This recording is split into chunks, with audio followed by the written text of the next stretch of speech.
That's it. It's got a 15-minute life on it. Obviously, we've done 15 minutes, so we start it up again. Okay, so if you see a green light there, it's not the same as the gas, but it is saying if it's working or not. If I switch the isolating switch off there, see the green light's gone out? Yes. So if you're trying to operate it on 2,000 watts, there's no green light, it's not going to work. So you've got to make sure you've got to switch that on, and then that will see it gives you a green light to go, and then it's running on 2,000 watts now. Okay, which is then heating an element inside your fire. See, I'll switch that one off. Also, you got your gas. To operate your gas, there's this control on the right. See, I don't know if you can feel the heat. That the heat that's coming off that was just electric within the last 20 minutes or so. Nice. So yeah. When we need it. Yeah, that's it. Well, it's a big fan as well. You obviously need a decent heater. But obviously the gas is more efficient than the electric. But obviously once you get it up and running with the electric, it's usually pretty cosy anyway. But if it's really cold to start, you may want to just fire it up on gas. That gives you that extra heat. Yeah. To fire it up on gas, all you do is turn that round. You can hear it clicking. It's no gas, is it? Yeah, it is. Oh, you're on the mains? Yeah, we haven't connected. Okay, so if you hear that fired up then. If you look down there, you should be able to see the gas. In that little window. Yeah, in that window about there you can see it. See that? Yeah. See, look down there, you can see the pilot lights on. You just look down that Oh angle. yeah, I can see it, yeah. Okay, just obviously wind it up if you want the reasonable amount of heat, or obviously wind it down. But then obviously make sure you turn it off. See, they're well insulated, you wouldn't need that on long before it warms the van up. Oh yeah, if you had the gas fire going, you'd be pretty warm in not too long a time anyway. Okay, this here is your fan. Okay, centre is off. To the right, that's thermostat controlled fan. Which is that one? Well, that it runs on either energy, so it can run on gas or electric. Okay, or it can run on its own as well. But the thermostat side of it, obviously, as it warms up, obviously the fan will increase. This side of it is your manual fan. So all you do is just turn that. That's the control. I don't know if you can hear it changing speed. Yeah, I can hear it. It's always best to have some kind of fan running, because what it's doing, if you notice, there's vents in certain places around the van. If you've got without a fan on, obviously the unit may overheat. But if you have got the fan on, obviously it's just going to circulate the air, warm air. Is that going to blow it out of the vents? Yes, yeah. So you should be able to feel it. If you stick your hand, there's one just behind your feet there. You should be able. You see, there's a little flap as well. Yeah. So if I can see. If you're not in the back of the van, what you can do is shut them off to blow all the hair at the front of the van. So you. Oh, I can see. Yeah. You can blow it. Yeah. Yeah. Okay. You can use the fan on its own as well without any heat. So in the summer you can have it just circulating air. Obviously you won't cool it down, but it'll just circulate air. Okay, then to the centre is off. Okay, happy with that? Yep. Good. Right, we'll just go through the other appliances then. Okay, obviously you got your TV points. What's there? that? What's that for? That's like your 12 volt lighter type connection. Yeah. Yeah. So you're obviously they're still putting them in now. You wouldn't have thought they'd be doing them now, but obviously people still do use just on 12 volts instead of having 240 connected. What we've got here, obviously your fridge. So that's switched on. It's running on gas at the moment. Yeah, it's all on that fire, isn't it? I feel like making my legs. I know, yeah. It does chuck a fair bit of heat out. So if I want to change to a different energy, press the mode button. Like, oof, don't scare me like that, will you? At least it'd be on here, not on the concrete outside. Right, if you see that there, that's 12 volt system when it's connected to the car. A bit funny. So, oh yeah, it does a bit. Let's see what you've done. There we go. Right. You might have just touched the screen. I know it's a funny camera. It takes some getting used to. But that's 12 volts. Okay, that's when it's connected to the car and the engine's running. It's showing a fault at the moment because it's obviously not connected to the car and the engine's not running. The 12 volt side of it only runs obviously off the car, not off your leisure battery. It will not cool the fridge down, so it'll just maintain the temperature in it. So if you want to travel with a cool fridge, you need to cool it down first on, say, electric or gas. Then just before you travel, change it to the 12 volt system side, and then it will draw power off the car and maintain the temperature. Okay? Okay. Press it again. That's electric. Okay? Again, if it fails... It's a nice size fridge as well, isn't it? Oh, it's decent, yeah. Oh, decent. Yeah, they are decent fridges. Dramatic. Okay, so if it fails on gas, it will do exactly the same. It will show you exactly the same as the hazard for the 12 volt side. Okay, so if it will automatically light. If you press it to that, it will automatically light. If it fails, you'll end up with the red flashing light there. Reasons again might be the same as your boiler. You haven't switched the gas on, you haven't got any gas, or there's air in the system. So obviously, if it's not working, switch it off. pipe your cooker, make sure you got gas running, then switch it back on again. You may have to do that 2 or 3 times just to get it running if you haven't used it on gas for a while. Right. Okay. What I'll do, I'll just put it back on electric. This side of it is your temperature range. So all 5 lit. Is it 5? Yeah. 5. I couldn't count then. I can see double there. Right, so all 5 lit, that's as cold as your fridge is going to be. Obviously, if it's coming out frozen butter, then obviously it's too cold. 2 or 3 is about average kind of thing. All depends again on temperature outside. If it's really hot outside, obviously it's going to need to work a bit harder. Okay? Okay. Inside the fridge, here, this little contraption here, get that out, push it against the wall and drag it towards you. What it's there for is to keep the door open. Okay, so it keeps the door open and allow the air circulate when you're in storage, when you're not using it. Yeah. Yeah, save it going all green and That's it, horrible yeah, inside. going mouldy. So, Oh, that's handy, so isn't it? it's all on the door mechanism, so obviously open it using the door mechanism. Make sure it's fully back when you want to use it, because if you don't, it won't seal. It won't even shut. What's stopping that shutting?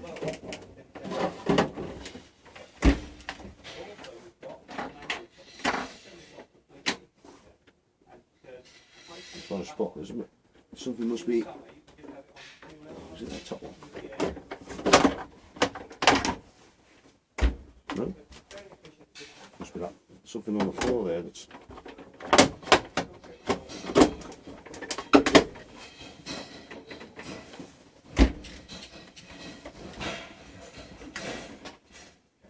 Oh, so it's shut. I think it's on that. With the adjustable leads.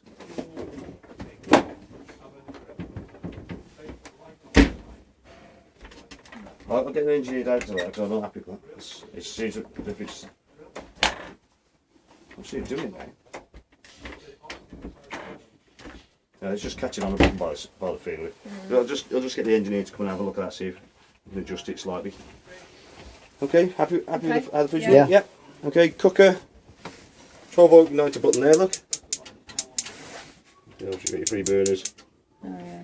Obviously make sure you don't put the lid down when it's No. hot. Obviously, Yeah, this- we've got a this- glass top obviously- one at We've home. got guys Yeah. top one. Yeah, obviously you've got these that help, obviously. You're unlikely to put that straight down afterwards anyway, are you? But obviously make sure that it is cool before you put that down. Grill. Yeah, That's fired up. that's it. Yeah. Okay, grill pan, you've got your grill pan handle inside. And your oven. Oh, yeah. Yeah. Okay. Yep. Just trying to think where the gas. Yeah. Right. Well, you got must be spaced out of it. You got a couple of individual appliance gas taps down there. Right. Okay. I think there's one in the front by the boiler. Okay. I've got little pictures on them to say which way they need to be or what they're And that's attached just to. pan storage, is it? Yeah, pan storage there. You see the bends in the bottom there? Yeah. Obviously don't block them up because obviously that is where the gas drops out. If you do have a gas leak, it always drops to the lowest point. And that's why vents like that are in there, because Yeah. it'll drop there and it'll disperse underneath your caravan safely. Okay. Microwave, which I didn't have a look at this one before. Obviously quite clever and they've hidden it behind the door. It's reasonably straightforward, just like Yeah. 10-minute, hour, whatever seconds. And obviously then you have to shut the door because I had one of these and I was like, well, why is it not starting? Then you just press that and away it goes. Oh, stop one.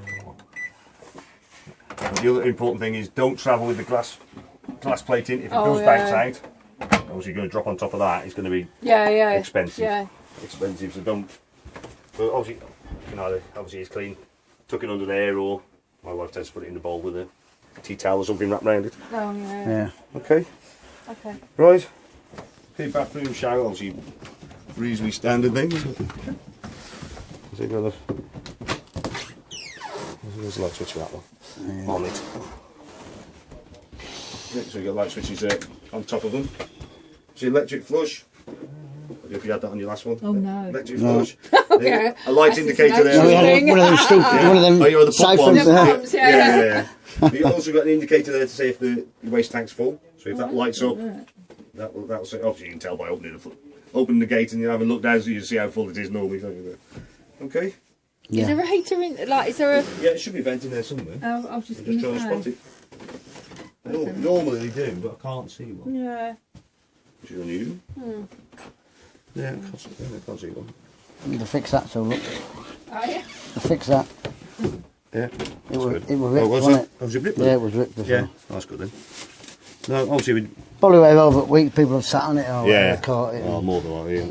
Or they've been using it when they're travelling and put stuff over the top and dragged it on and off, and they end up people doing all sorts of silly things.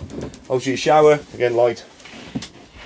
There. With this type of shower head, obviously, if you do use it on board, but obviously if you haven't got connected to any other water, obviously you don't want to be using too much water when you're showering because you could use the Akerol or your that quite quickly. Yeah. See that? I've switched the tap on now. Got no water obviously coming out. It's got this attachment here. Look. So if you obviously want water coming out, there's a bit of dirty water in there. See that? Look. So obviously as soon as you take it off, if you want to have it continuous, you have to just turn that around. So that will then continue. Okay. So it's just to save water. So you only use it when you need to. Yeah. Obviously, use Some it. pressure comes out of that, isn't there? Yeah. Yeah, it's- when you're it's washing your decent. hair and what have you. Yeah, obviously. Yeah. Oh, I didn't worry too much about that. Well, I mean, Don't have to worry too much. Oops, sorry. Sorry. Okay. Right. Obviously the bed will lift up, and obviously you'll see that anyway, but yeah. there's plenty of storage under there. Just be What about careful. These lights, how do they come on? There's a little tiny switch on the base of it. You see that little black switch on the base? Oh yeah. That's it, yeah. So you just flick that there. Oh yeah. Oh yeah. That's it. Okay. That's it. The telly sticks on there. Yeah, you've got TV point there. Just trying to think where the aerial is on this one. Hmm? I'm trying to remember where the aerial was on this. Yeah, the amplifier. Is it there? Oh, there it is. Couldn't quite remember then. Because obviously you get all these different layouts, it gets a bit confusing. And they all run round into that. Sorry? Both points run round into that Yeah, amplifier. that's it, yeah. So that's obviously your aerial. Directional aerial, you can raise it. There's a locking nut. If you have a look, there's a locking nut there. So you loosen that, you can raise it, you can turn it. So have a look, see where everybody else is pointing their aerial. Hopefully they've got the right direction. Then you tighten it up, and then hopefully you should get a reasonable signal, obviously, as long as the area has got a reasonable signal, obviously. Obviously make sure you bring it back down again before travelling, otherwise... Well, we bought two tellies, two little, them little ones, Yeah. Freeview ones, Yeah. with a DVD port in them. So Yeah, oh yeah, yeah. Oh, if there's great. not one, you've always got a DVD. Well, haven't that's it, yeah. That's it, you go to certain places like in Wales that you can't pick up a signal sometimes, can you? That's it, just press it, push it. You should just press it. That's it, so that's it. We're in contact. Okay. So I think that's everything that's to explain.